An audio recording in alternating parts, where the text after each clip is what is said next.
அல் ஜன்னத்து ஃபி அக்தாமி உம்மஹாத்திக்கும் என்ற ரசூலுடைய ஹதீஸ். சுவர்க்கம் உன்னுடைய தாயுடைய கால்ல. என்ற தாய்மாருடைய அந்தஸ்து.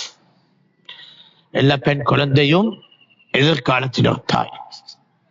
அது தரமாக மார்க்க ரீதியாக அல்லாஹ்வுடைய பயபக்தியோட, அல் குர்ஆனின் தெளிவான கல்வியோட, ரசூலுல்லாஹ்வுடைய வழிமுறையான சுன்னாவின் கல்வியோட, அல்லாஹ்வின் தூதரின் பாதையாக விளங்கி இந்த குழந்தைகள் வளர்ந்து விடுமென்றால் ஒவ்வொரு வீட்டு வாசலும் அல்லாஹ்வுடைய மார்க்கத்தின் ஒரு கோட்டையாக மாறும்.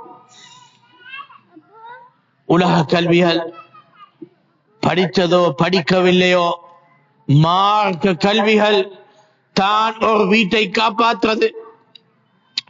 அல்லாஹ்வுடைய நம்பிக்கை, ரசூலுல்லாஹ்வுடைய நேசிப்பு, அந்த அடிச்சோடை வாழும் மனிதனுடைய பலமான எண்ணங்கள்.